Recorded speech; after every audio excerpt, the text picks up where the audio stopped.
Hi hello வணக்கம், welcome back to திலக்ஷ்மணி YouTube channel. இந்த பதிவில் வந்து நம்ம என்ன பார்க்க போகிறோன்னு பார்த்தீங்கன்னா, இந்த பதிவு வந்து ரொம்ப ரொம்ப முக்கியமான பதிவு. ஏன்னு பார்த்தீங்கன்னா, தைப்பூசம் விரதம் வந்து 48 நாள் விரதம் இருப்பவர்கள் வந்து என்னைக்கு தொடங்கணும், நாம் எவ்வாறு முருகப்பெருமானுக்கு அந்த 48 நாள் விரதம் இருந்து முருகப்பெருமானை வழிபாடு செய்யணும், என்ன செய்யலாம் என்ன செய்யக்கூடாது, யார் யாரெல்லாம் கண்டிப்பாக 48 நாட்கள் விரதம் இருக்கணும், எதனால் நாம் வந்து முருகப்பெருமானுக்கு 48 நாட்கள் விரதம் இருக்கணும்னு சொல்லிட்டு இந்த பதிவில் வந்து ரொம்பவே தெளிவாக இருக்குது. அதனால் இந்த வீடியோ வந்து எல்லாத்துக்குமே ரொம்ப யூஸ்ஃபுல்லாக இருக்கும். கண்டிப்பாக எல்லாரும் வீடியோவை ஸ்கிப் பண்ணாமல் எல்லாருமே கடைசி வரைக்கும் பாருங்கள். இப்போ தான் நம்மளோட திலக்ஷ்மணி யூடியூப் சேனல் ஃபஸ்ட் டைம் பார்க்குறீங்கன்னா கண்டிப்பாக சப்ஸ்கிரைப் பண்ணிட்டு பாருங்கள். வாங்க நம்ம இப்போ வீடியோக்குள்ளே போகலாம். முருகப்பெருமானை வழிபாடு செய்வதற்கு உகந்த நாளுன்னு பார்த்தீங்கன்னா இந்த தைப்பூச விரத நாள்னே சொல்லலாம். முருகப்பெருமானை வழிபாடு செய்ய நிறைய திதிகள், நாட்கள், நட்சத்திரங்கள், வளர்பிறை சஷ்டி எல்லாம் இருந்தாலும் கூட இந்த தைப்பூசம் வந்து ரொம்ப ரொம்ப விசேஷமானது முருகப்பெருமானுக்கு.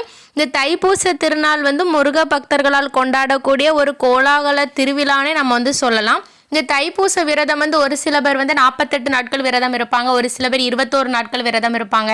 அப்படி இல்லைன்னு பார்த்தீங்கன்னா வந்து ஒரு சில பேர் 7 நாட்கள் இருப்பாங்க.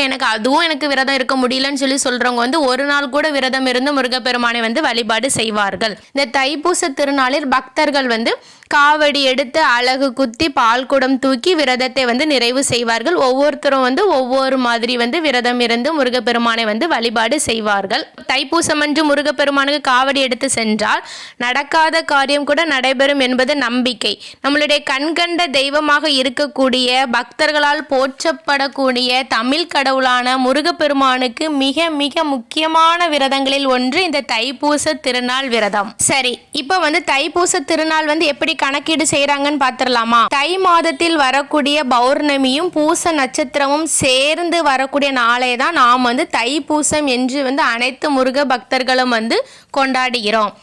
ஏன் இந்த தைப்பூச நாளில் வந்து 48 நாட்கள் விரதம் இருக்கிறாங்கன்னு சொல்லி பார்க்கலாமா?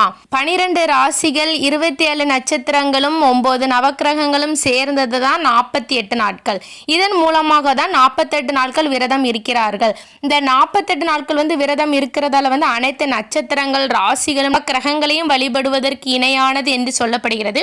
இந்த 48 நாட்கள் விரதம் இருக்கிறத வந்து ஒரு மண்டல காலம் என்று சொல்வார்கள். இந்த 48 நாட்கள் விரதம் வந்து கண்டிப்பாக யார் இருக்கணும்னு சொல்லி பார்த்தீங்கன்னா இந்த மாலை போட்டு விரதம் இருப்பாங்கல்ல, அவங்க வந்து கண்டிப்பாக இந்த தைப்பூச திருநாளுக்கு வந்து 48 நாட்கள் விரதம் இருந்து வழிபாடு செய்யலாம். மற்றவர்கள் 48 நாட்கள் இருக்கணும்னாலும் இருக்கலாம், கண்டிப்பாக இருக்க வேண்டிய அவசியம் கிடையாது. ஆனால் மாலை போட்டு விரதம் இருப்பவர்கள் கண்டிப்பாக 48 நாட்கள் விரதம் இருந்து முருகப்பெருமானை வழிபாடு செய்ய வேண்டும். முருகப்பெருமானுக்கு முக்கியமான வேண்டுதல்களில் ஒன்றுதான் இந்த காவடி எடுப்பது. பழனி தலத்தில் முக்கியமான விழாவாக கொண்டாடப்படும் தைப்பூச திருநாளில் பக்தர்கள் ஏராளமானோர் வந்து காவடி எடுத்து முருகப்பெருமானை வழிபாடு செய்வார்கள். முருகப்பெருமானுக்கு சஷ்டி விரதம் வந்து எப்படி நீங்க வந்து 48 நாட்கள் வந்து நீங்க வந்து கடைபிடிச்சிங்களோ அதே மாதிரி தான் இந்த தைப்பூச விரத நாளுமே வந்து நீங்க வந்து 48 நாட்கள் கடைபிடிக்க வேண்டும். இந்த தைப்பூச விரத நாட்களில் வந்து 48 நாட்கள் விரதம் இருந்தால் வந்து கண்டிப்பாக உங்களுடைய வாழ்க்கையில் வந்து வெற்றியை வந்து நீங்க வந்து காண்பீர்கள். தலையெழுத்தே மாற்றக்கூடிய விரதம் தைப்பூச விரதம்னே சொல்லலாம். சரி, தைப்பூச விரதம் வந்து என்னைக்கு வருதுன்னு சொல்லிட்டு பார்த்துடலாமா? பிப்ரவரி 1, 2026 ஞாயிற்றுக்கிழமை அன்று தான் தைப்பூசம் வருகிறது.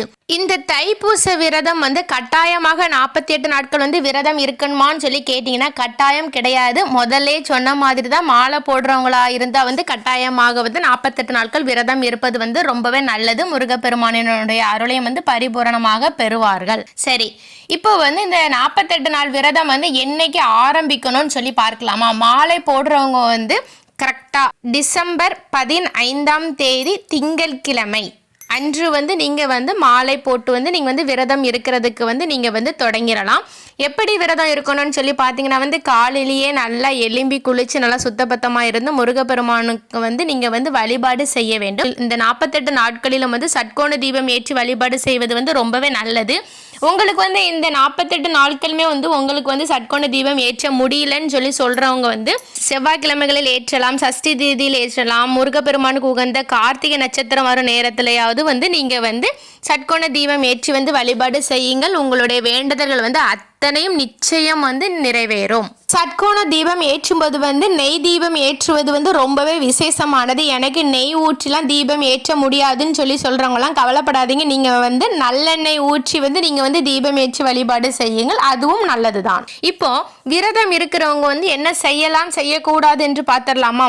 விரதம் இருப்பவர்கள் வந்து பகலில் எக்காரணத்தை கொண்டும் தூங்கக்கூடாது. எனக்கு உடல்நிலை சரியில்லை அந்த காரணத்தினால் தூங்குறவங்க வந்து தூங்கலாம். மற்றபடி வந்து யாரும் வந்து விரதம் இருப்பவர்கள் பகலில் தூங்கக்கூடாது. இப்போ பார்த்தீங்கன்னா வந்து சாப்பாடு சாப்பிட்றவங்க வந்து ஏதாவது ஒரு வேளை சாப்பிடுவாங்க, அப்படி இல்லைன்னா வந்து ஒரு வேளை பட்னி இருப்பாங்க. இப்போ நீங்கள் வந்து காலையில் சாப்பிட்டுட்டு மதியானம் இரவும் பட்னி விரதம் இருக்கலாம். அப்படி இல்லைன்னா வந்து நான் வந்து மதியானம் மட்டும் சாப்பிட்டுட்டு காலையிலையும் இரவுலையும் வந்து பட்னி விரதம் இருக்கேன்னு சொல்லிட்டு உங்களுடைய வேண்டுதல்கள் வந்து என்னவோ நீங்கள் அதைப்படி வந்து நீங்கள் வந்து பின்பற்றி கொள்ளலாம். நீங்கள் வந்து விரதம் இருக்க தொடங்கும் போது வந்து உங்களுடைய உடலுக்கு இந்த விரதம் வந்து ஒத்துக்கிடுமான்னு சொல்லி பார்த்துட்டு வந்து நீங்கள் வந்து விரதம் இருக்கிறதுக்கு ஆரம்பிங்க. ஏன்னு பார்த்தீங்கன்னா இப்போ நிறைய பேருக்கு சுகர் ப்ரெஷர் அப்படிலாம் இருக்குது. அப்படி இருக்கிறவங்க வந்து நீங்கள் என்ன பண்ணுங்கன்னா வந்து 4 இட்லி சாப்பிட்டீங்கன்னா 2 இட்லி சாப்பிட்டுட்டு வந்து நீங்கள் வந்து மாத்திரை போடுங்க. அப்படி கூட நீங்கள் வந்து விரதம் இருந்து முருகப்பெருமானை வழிபாடு செய்யலாம்.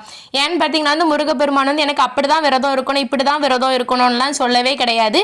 ஆனால் என்ன நீங்கள் வந்து முழு மனசோடு வந்து முருகப்பெருமானை மட்டும் நீங்க நினைத்து சைவம் சாப்பிட்டு விட்டு கூட நீங்க வந்து இந்த 48 நாட்களும் விரதம் இருந்து முருகப்பெருமானை வழிபாடு செய்யலாம். பின்பு நீங்க யாருக்கிட்டையும் வந்து தகாத வார்த்தைகள் பேசாதீர்கள், சண்டை சச்சரவுகளில் ஈடுபடாதீர்கள், யாரிடமும் கோபம் படாதீர்கள். இவ்வாறு வந்து நீங்க வந்து முருகப்பெருமானுக்கு விரதம் இருந்து வழிபாடு செய்யுங்கள். அடுத்து பார்த்தீங்கன்னா இந்த தைப்பூச விரத நாட்களில் வந்து கட்டாயமாக அசைவம் சேர்க்காதீர்கள், சைவம் மட்டும் சாப்பிட்டு விரதம் இருங்கள். பின்பு பார்த்தீங்கன்னா முருகப்பெருமானை வழிபாடு செய்யும் போது நிச்சயமாக கந்தசஷ்டி கவசம் பாடல்கள் பாராயணம் பண்ணலாம், வேல்மாறல் படிக்கலாம், திருப்புகள் படிக்கலாம், கந்தர் அனுபூதி படிக்கலாம். முருகப்பெருமானினுடைய பாடல்கள் எதெல்லாம் தெரியுமோ அது எல்லாமே நீங்கள் வந்து பாடலாம். எனக்கு பாடலாம் தெரியாதுன்னு சொல்கிறவங்க வந்து கண்டிப்பாக உங்கள் கையில் எல்லார்ட்டையும் மொபைல் இருக்கும், நீங்கள் அதில் போட்டு கூட நீங்கள் வந்து கட்டாயமாக கேட்கலாம். அப்படி இல்லைனா வந்து முருகப்பெருமானை வழிபாடு செய்யும் போது வந்து ஓம் சரவணபவ ஓம் சரவணபவ ஓம் சரவணபவங்கிற மந்திரத்தை வந்து காலையில் ஒரு 21 முறை சொல்லுங்க. அதே போல் வந்து மாலையில் 21 முறை சொல்லுங்கள். கட்டாயமாக வந்து காலையிலும் மாலையிலும் 2 வேளைகளிலும் வந்து தீபம் ஏற்றி முருகப்பெருமானை வழிபாடு செய்ய வேண்டும். நெய்வேத்தியமாக உங்களால் முடிஞ்சது எதுனாலும் வச்சுக்கோங்க. ஒரு துண்டு அச்சுவலனாலும் வந்து நீங்கள் வைத்து கூட நீங்கள் முருகப்பெருமானுக்கு வந்து வழிபாடு செய்யலாம். ஒரு சிலவங்க வந்து இந்த பால் பழம் சாப்பிட்டுட்டே விரதம் இருப்பாங்க.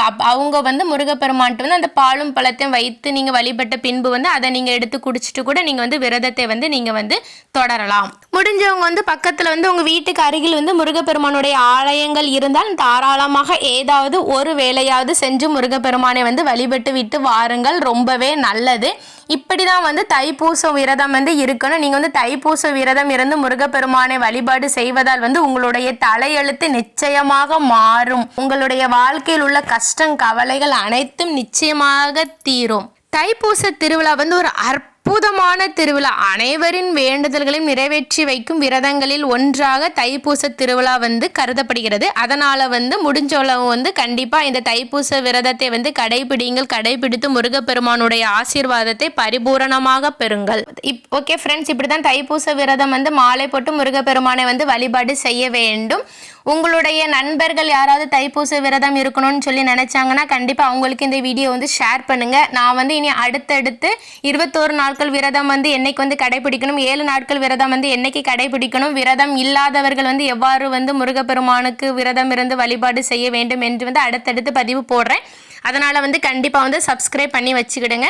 தேங்க்யூ ஃபார் யுவர் வாட்சிங். உங்களுக்கும் உங்கள் குடும்பத்தில் உள்ள அனைவருக்கும் முருகப்பெருமானுடைய அருள் பரிபூரணமாக கிடைக்கட்டும். அடுத்து இனி இதே மாதிரி ஒரு நல்ல பதிவில் சந்திக்கலாம். நன்றி, வணக்கம்.